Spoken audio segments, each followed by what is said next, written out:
요즘이 이제 그 실록이 아주 아름다운 때입니다.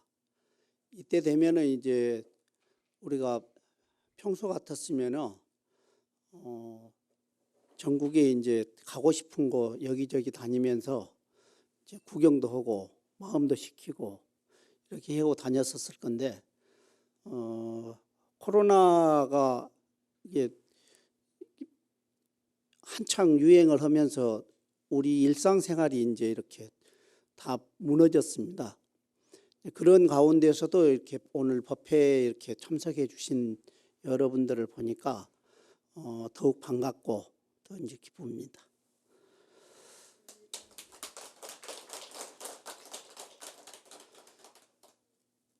우리가 이제 흔히들 이제 쓰는 말 중에 5월 달을 이제 가정의 달이라고 이렇게 하지 않습니까? 이게 어린이날도 있고 어버이날도 있고 또 이제 그러는 거 하면은 또 이제 부처님 오신 날도 이 5월에 거의 이렇게 들어 있죠. 아무튼 이 5월이라고 하는 달이 우리에게 이제 많은 활력을 주고 힘을 북돋게 해주는 그런 달이기도 합니다. 부처님께서 이제 기원정사에 계실 때 어느 날 이제 이렇게 길을 가시게 됐어요.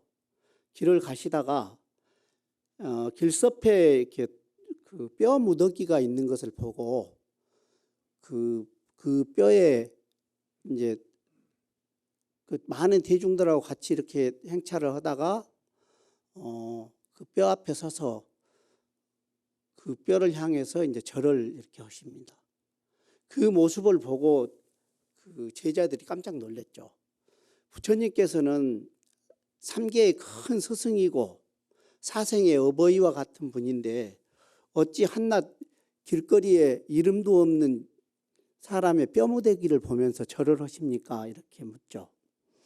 그랬을 때에 부처님께서 저 뼈는 과거 전생에 나의 조상이었을 수도 있고 나의 그 조상의 대대로 부모였을 수도 있고 그러는가 하면은 나의 아내였을 수도 있고 나의 남편이었을 수도 있고 나의 벗일 수도 있고 이런 그런 연기적 관계 속에서 봤을 때에 저 사람이 나하고 전혀 무관한 사람이 아니고 아주 가차이에 있었던 그런 인과관계에 있는 사람이었을 수도 있다라고 하는 얘기를 하십니다. 이 얘기가 여러분께서도 너무 잘 아시는 부모 운중경이라고 하는 경의 서두에 나오는 말입니다. 부모 운중경이라고 했을 때에는 부모님 은혜에 대해서만 얘기를 하는 게 아니라 부모님이 자식들을 키우면서 얼마만큼 사랑하는가에 대해서 얘기를 하죠. 그리고 그 자식들이 부모님께 어떻게 효도를 해야 되는가라고 하는 얘기를 하는데 우리는 이 경을 보면서 단순히 부모와 자식 간의 얘기다라고만 생각을 할 수도 있습니다. 그런데 이 경은 아까도 얘기했듯이 연기적 관계 속에서 존재를 얘기를 해줍니다. 그러니까 연기적 관계 속에서 존재라고 하는 게 무슨 얘기냐 하면은 모든 생명들은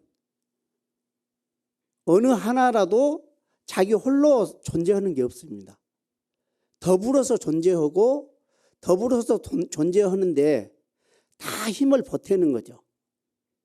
그런데 그럼 연기적 관계 속에서 존재한다라고 하는 이 연기법이라고 하는 게 무엇인가 하면은 서가모니 부처님께서 최초의 깨달음을 얻으시고 난 뒤에 설법을 하셨을 때 이 연기법을 설하셔요. 그러니까 부처님께서 깨달은 내용이 연기법이었어요. 이 세상에 있는 모든 생명들은 더불어 살아간다라고 하는 거죠. 그러면 지금 현재 존재하고 있는 생명들끼리만 존재를 서로 이렇게 더불어 살아가는 건가? 그게 아닙니다. 과거, 현재, 미래에 다 같이 통해 있습니다. 코로나가 혹자는 이제 뭐 중국 우한에서 발생한 거니까 중국 코로나니 이런 얘기를 합니다. 그런데 그렇지 않습니다. 물론 발생은 거기서 했다 치더라도 이 코로나가 연기적 실체를 너무나 이렇게 극명하게 보여주고 있는 거예요. 코로나가 중국에서 발생했다고 해서 중국 사람만 걸리는 거 아니잖아요. 그리고 미국으로 건너갔다고 해서 미국 사람들만 걸리는 거 아니잖아요. 세계 온 인류가 다 같이 코로나를 걱정하고 코로나로부터 벗어나기 위해서 마스크를 쓰고 또 건강 관리들을 하고 있죠. 이게 연기적 관계의 실체를 보여주는 거예요. 우리는 연기적 관계 속에서 하루하루를 살아가고 있습니다. 과거, 현재, 미래까지도. 그리고 한국에서 살든 중국에서 살든 일본에서 살든 아니면 미국에서 살든 아니면 저 멀리 아프리카에서 살든 유럽에서 살든 상관없습니다. 다 관계 속에서 살아가는 거예요. 우리는 내 가정만, 내 가족끼리만 잘 살면 된다라고 하는 생각을 많이들 갖고 있습니다. 그런데 내 가정, 내 가족끼리만 잘 살면 되는 게 아니고 모든 생명체들이 사람뿐만 아니고 모든 생명체들이 더불어서 넉넉하고 자유롭게 살 수 있어야 됩니다. 그래야 행복한 세상이고 그런 세상이 불국토라고 할 수 있습니다. 법화경에 보면은 이제 법화경이라고 하는 경은 28품으로 되어 있습니다. 28품으로 되어 있다라고 하는 게 뭐냐 하면은 28가지 주제를 가지고 각 권마다 이렇게 28권으로 되어 있다라고 하는 거예요. 그러는데 그 중에 이제 제 7품에 속하는 하성유품이라고 하는 부분이 있는데 그 하성유품에 보면은 대통지승불이라고 하는 부처님이 성불하게 되는 얘기가 나옵니다. 대통지승불이라고 하는 부처님은 과거 아주 오랜 세월 전에 살으셨던 부처님이에요. 그리고 그 부처님은 출가하기 전에 왕을 했었어요. 왕을 하면서 16명의 왕자가 있었습니다. 16명의 왕자가 있었는데 그 16명의 왕자 중에 제일 마지막 막내가 나중에 수많은 세월을 거치면서 서가모니 부처님으로 다시 태어나게 돼요. 그러니까 그 대통지승 부처님이 성불을 하기 위해서 이제 정진을 합니다. 정진을 하는데 수미단에서 이제 그러니까 수미단이라고 하는 게 정진하는 이렇게 자복 있잖아요. 방석을 깔고 앉아서 이렇게 정진을 하고 있었는데 아주 지극한 마음으로 정진을 하죠. 지극한 마음으로 이제 우리가 정진을 한다라고 하니까 뭐 정진을 지극한 마음으로 어떻게 하는가, 마음을 텅 비워야지 이렇게 하는 생각을 할 수도 있는데 물론 이제 우리가 잡념을 버리고 탐진치 삼독 번뇌를 다 이렇게 씌우고 이렇게 넉넉한 마음으로 자유롭게 이렇게 정진을 해야 되죠. 그러는데 대통지승불께서 앉아서 정진을 하고 있기를 10급 동안 했어요. 10급 동안. 10급이라고 하는 세월이 어마어마하게 긴 수억만 년, 수백억만 년 되는 그런 세월이에요. 우리가 인간 세상의 시간으로 따진다고 치면 그 10급 동안 정진을 하고 있는데 안욕따라 삼작 삼모리의 문이 열리질 않아요. 그러니까 성불의 문이 열리질 않아요. 그때 내가 정진력이 부족해서 그러는가 아니면은 원래 근기가 약해서 그러는가 여기서 그만둬야 되는가 이렇게 마음속에서 잠깐 이렇게 갈등이 생길 수도 있죠. 이때 도리천에서 많은 천신들이 내려와 가지고 수미단을 더 높이 쌓아요. 1000유순이나 되는 수미단을 쌓아요. 1000유순을 쌓았다라고 하는 얘기는 높이로 치면 수백 메타, 수천 메타 되는 수미단을 쌓았다고 그러는데 그 위에 꼭대기에 올라가서 정진을 했다라고 하면은 좀 거기서 무슨 정진을 산 꼭대기에 올라가서 하는 것도 아니고 그 수미단을 수천 메타 되는 데 올라가 가지고 하는가 이렇게 생각할 수도 있는데 그게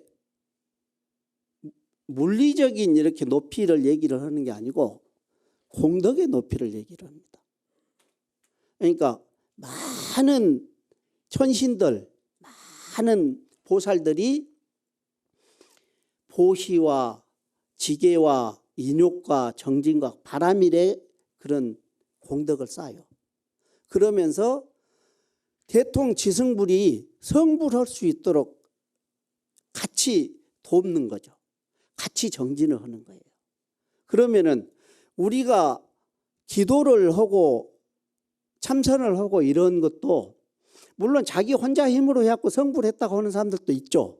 그러는데 자기 혼자 힘으로 성불하는 게 아니에요. 하다 못해 물 한 그릇 떠주는 사람도 있어야 되고 밥 한 그릇 해주는 사람도 있어야 되고 어떤 사람은 춥지 말으라고 옷을 갖다 주는 사람도 있어야 돼요.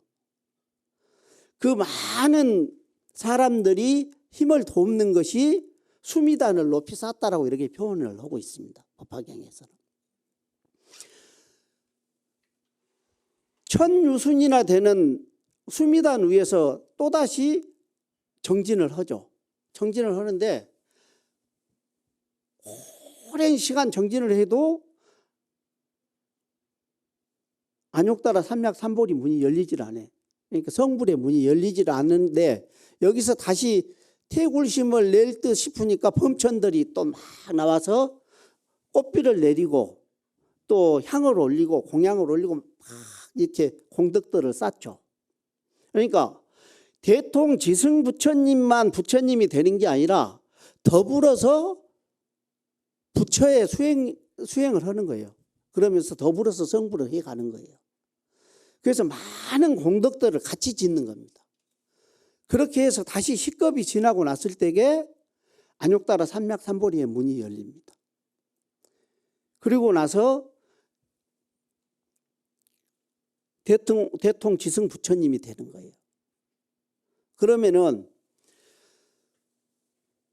이 법화경이라고 하는 경에서 보면은 대통지승불이라고 하는 부처님이 나오게 되는 과정을 왜 이렇게 아주 상세하게 서술하고 있는가?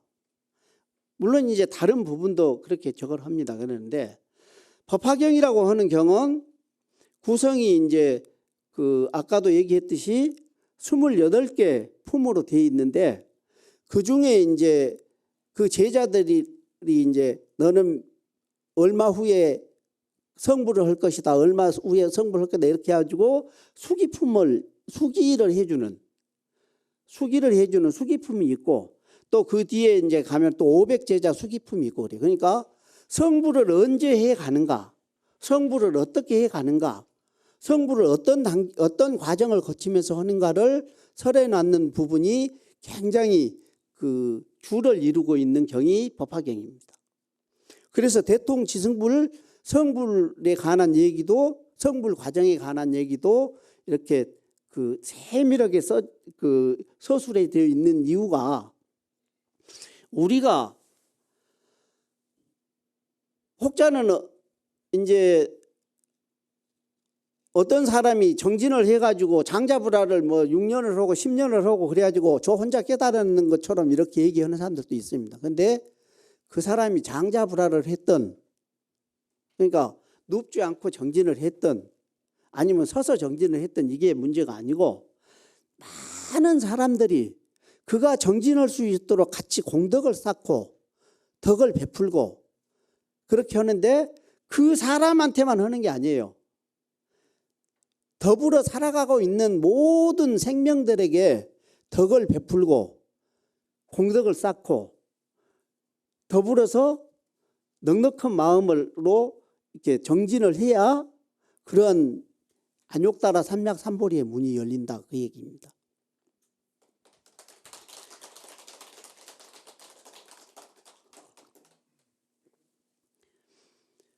우리가 이제 그 살아가면서 늘 이렇게 서원을 하는 것들이 가족부터 하고 또 내 아는 친지부터 하고 그럴 수밖에 없죠. 인지상정이라고 그러지 않습니까? 그러는데 사홍선을 보면은 많은 사람들이 더불어서 번뇌를 끊고 법문을 듣고 또 불도를 이루고 이렇게 해가는 그런 과정들을 서원을 하죠. 그렇듯이 대통지승 부처님도 내나 많은 사람들의 서원 속에서 성불을 하신 거예요. 그러면은 대통지승 부처님 혼자만이 성불을 한 게 아니고 거기에 같이 있었던, 그리고 지금 이 자리에서 얘기를 듣고 있는 여기에 앉아 계시는 여러분들께서도 그 자리에서 같이 정진을 하고 있는 거예요. 대통지승 부처님이 정진하고 있었던 그 자리에 같이 있었던 거예요. 그래서 오늘 또 이 얘기를 듣는 겁니다. 우리가 이제 잘 아는 시 중에 서정주 시인이 썼는 국화협회서라고 하는 시를 제가 한번 읽어보겠습니다. 한 송이의 국화꽃을 피우기 위해 봄부터 소쩍새는 그렇게 울었나 보다. 한 송이의 국화꽃을 피우기 위해 천둥은 먹구름 속에서 또 그렇게 울었나 보다. 그립고 아쉬움에 가슴 조이던 먼 젊음의 뒤안길에서 이제는 돌아 거울 앞에 선 내 누님 같은 꽃이여. 노란 내 꽃잎 피려고 간밤엔 무서리가 저리 내리고 내게는 잠도 오지 않았나 보다. 이 시를 이게 듣다 보면은 우리가 너무나 잘 아는 시였었는데 다시 아까 지금 얘기했었던 거하고 이렇게 연결해서 들어보면은 아, 그거구나라고 하는 생각을 하게 될 거예요. 우리가 꽃을 한 송이를 피운다라고 하는 것은요, 우리 마음속에 있는 불성을 꽃 피우는 거예요. 성불을 하는 거예요. 그 꽃을 피우기 위해서는 봄부터 소쩍새도 공덕을 쌓고 하다못해 천둥 번개도 공덕을 쌓는 거예요. 사람만이 공덕을 쌓는 게 아니고 자연도 더불어서 같이 공덕을 쌓고 정진을 하고 이렇게 하죠. 그렇게 했을 때에 그 꽃이 내 누님처럼 생긴 예쁜 꽃이 피죠. 그런데 그 내 누님이 거울 앞에 서기까지에는 멀고 먼 온갖 세상을 다 겪죠. 천둥 번개도 겪고 되고 또 잠 오는 날도 겪게 되고 온갖 세상들을 겪으면서 그 고통도 겪고 기쁨도 겪고 이렇게 하면서 드디어 이제 한 송이 꽃으로 피어나는 그런 과정들을 서정주 시인은 얘기를 하고 있습니다. 그럼 우리가 항상 기도하고 정진하고 이런 것들이 나 혼자만을 이해하고 내 가족만을 이해했던 게 아니라 내 이웃과 내 나라와 온 인류와 더 나아가서는 모든 생명들이 더불어서 여유롭고 자유롭고 행복할 수 있는 그런 삶을, 그런 세상을 만들어가는 거예요.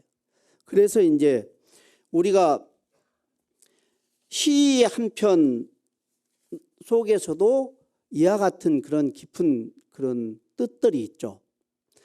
좀 더 이제 더 적극적인 그런 표현으로 하고 있는 시를 하나 제가 읽어드리겠습니다.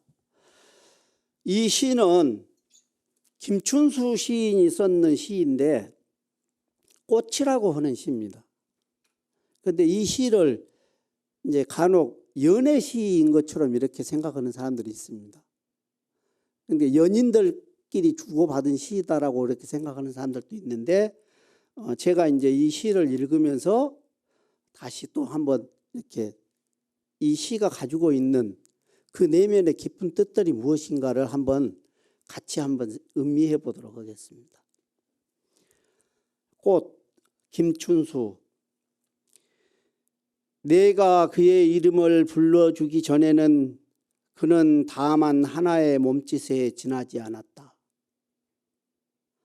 내가 그의 이름을 불러주었을 때 그는 나에게로 와서 꽃이 되었다. 내가 그의 이름을 불러준 것처럼 나의 이 빛깔과 향기에 알맞는 누가 나의 이름을 불러다오. 그에게로 가서 나도 그의 꽃이 되고 싶다. 우리들 모두 무엇이 되고 싶다. 너는 나에게, 나는 너에게 잊혀지지 않는 하나의 눈짓이 되고 싶다.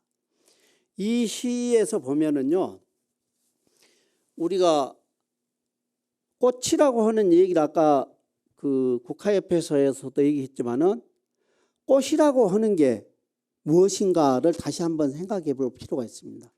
이게 야생의 꽃만을 얘기하는 게 아니고 나의 부처님이고 나의 임을 얘기해요. 여기서는 아름다운 임을. 그런데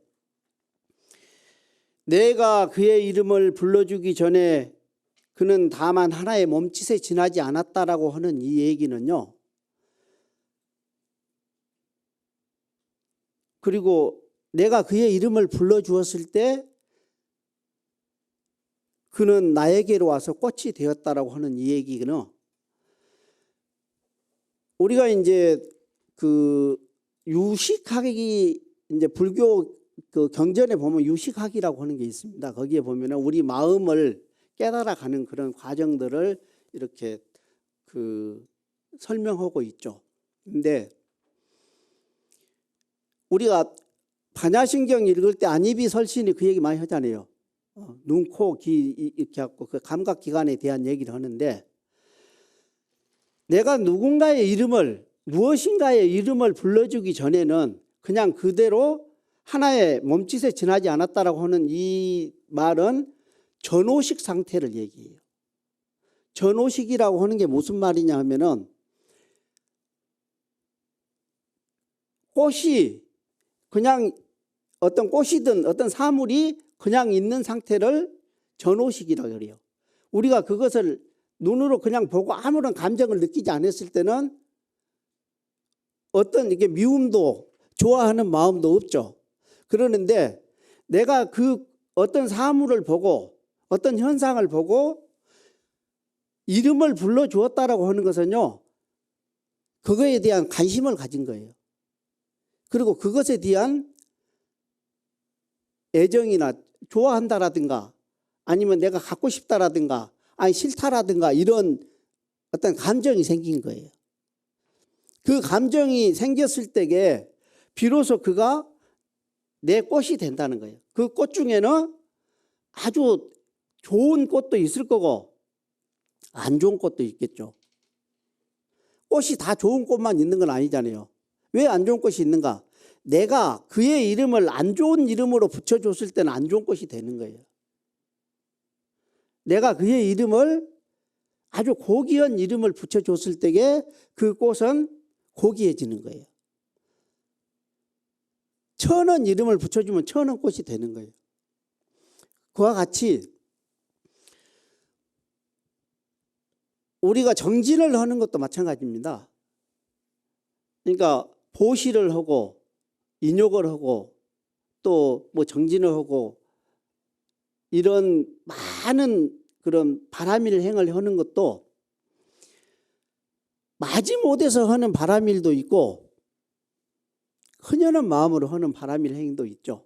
마지못해서 하는 거는 그냥 노동이에요. 마지못해서 하는 거는. 그런데 바람일 행이라고 할 수가 없죠. 마지못해서 하는 행위는. 바람일 행위라고 하는 것은 소위 도 닦는 행위거든요. 그러는데 그 도 닦는 일을 마지못해서 한다고 하면은 그거는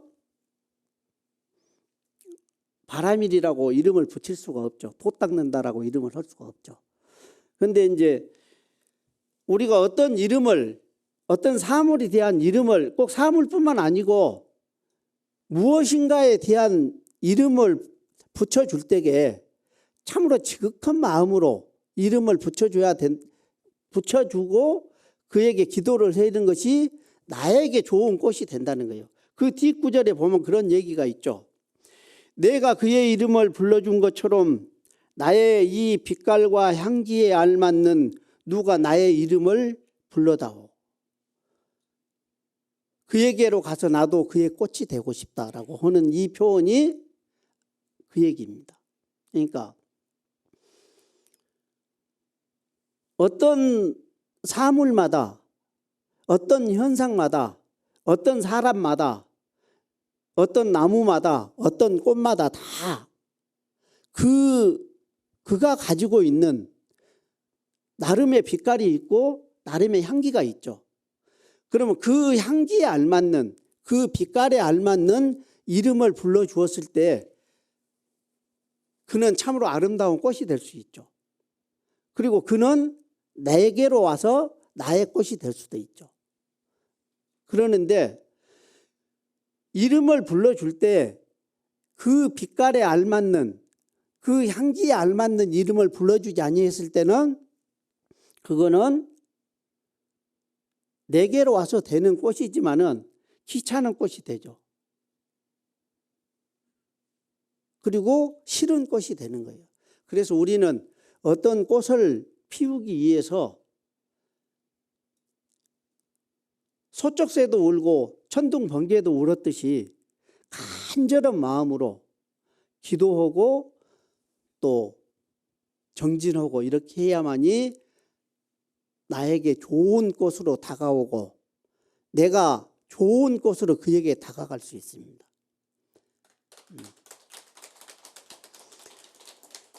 우리들 모두 무엇이 되고 싶다.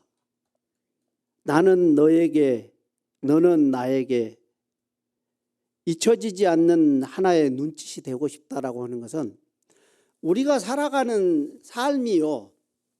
무엇 때문에 삽니까? 라고 했을 때에 막연해지죠. 대답하기가. 경전에서는 그렇게 얘기합니다. 위성도업하기 위해서 산다라고 얘기를 합니다. 위성도업이라고 하는 말이 무슨 말이냐 하면은 도를 닦기 위해서, 도업을 성취하기 위해서 산다라고 하는 거예요.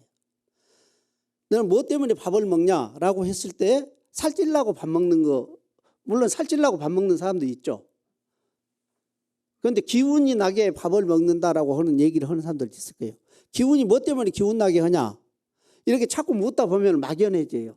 그런데 도업을 성취하기 위해서 밥을 먹고 일을 하고 숨을 쉬고 운동을 하고 우리가 삶을 살아가는 겁니다. 그 도업이라고 하는 게 무엇인가? 바람일이에요. 바람일. 그 바람일 중에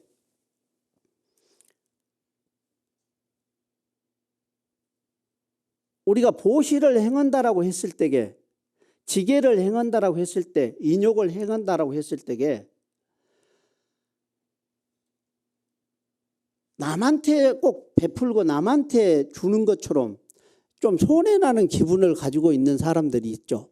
그런데 제일 처음에 자기 자신한테 베풀 줄 알아야 돼요. 보시 한 가지만 놓고 얘기를 우선 이제 예를 들어서 얘기를 하면은 나를 넉넉하게 할 수 있어야 그가 남도 넉넉하게 할 수 있어요. 그리고 나를 넉넉하게 하는 것처럼 남도 남에게도 넉넉하게 할 수 있어야 됩니다. 그게 보시예요. 그런데 남한테만 막 이렇게 열심히 준다. 그러면서 무엇인가 손해 나는 것 같은, 손해 본 것 같은 그런 마음으로 베푸는 것은 보시가 아닙니다.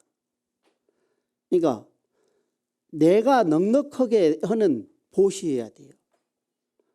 내가 넉넉해질 수 있는 보시해야 돼요. 내가 깨끗해질 수 있는 지게해야 됩니다. 그런데 우리는 보시 그러면 맨날 남에게 베푸는 것만 생각을 해. 나를 넉넉하게 한다라고 하는 게 무엇인가? 나를 윤택하게 하는 거예요. 나를 윤택하게 하는 것은 우선 복을 지어야 돼. 두 번째는 지혜를 닦아야 돼요. 그 다음에 세 번째는 선정을 닦아야 돼. 고요해져야 돼. 탐진치 산독으로부터 고요해질 수 있어야 됩니다.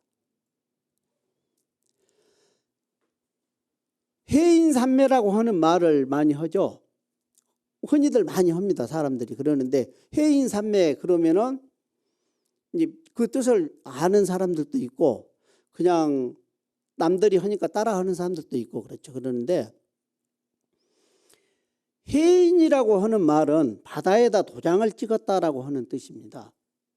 바다에다 도장을 어떻게 찍는가? 도장이 얼마 커야 도장을 찍나 이렇게 생각할 수도 있어요. 그러는데 물이 고요해지면은 잔잔해지면은 거기에 하늘도 비추고 구름도 비추고 산도 비추고 나무도 비추고 다 비치죠.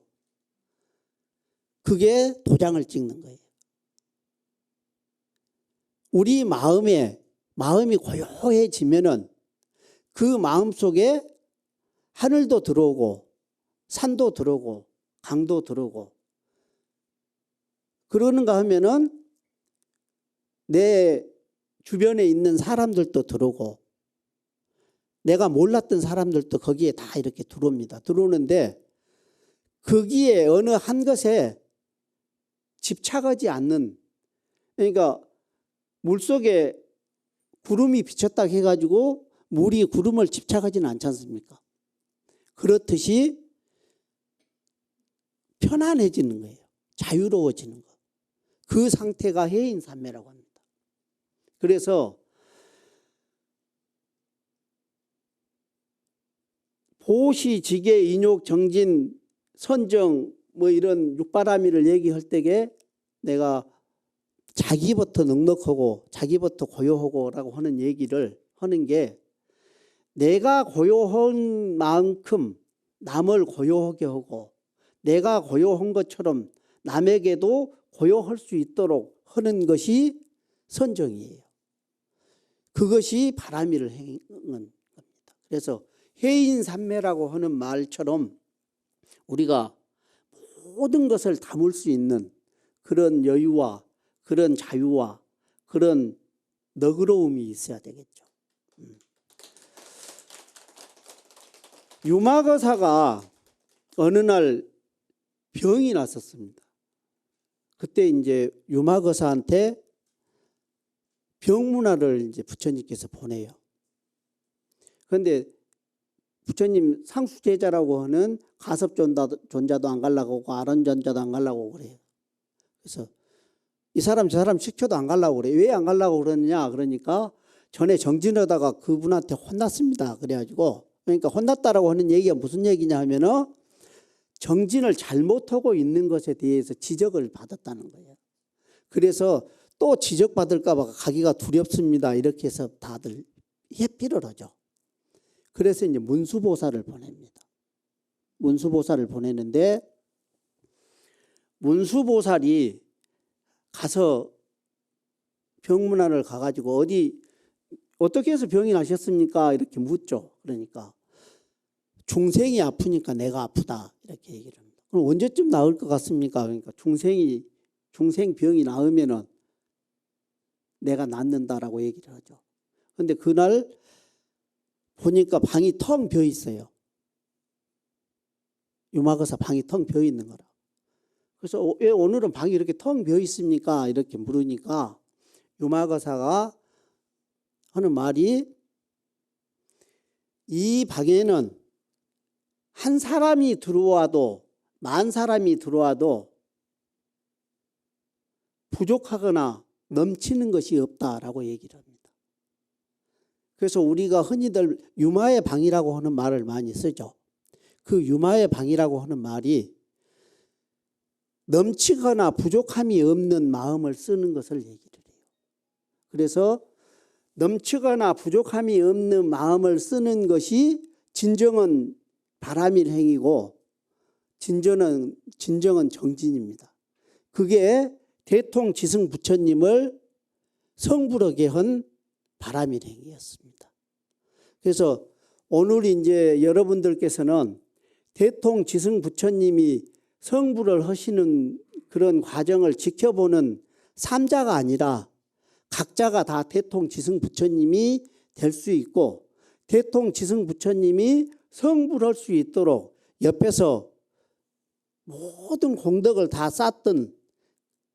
쌓았던 사람들이 같이 되는 그런 자리가 됐으면 싶습니다. 예.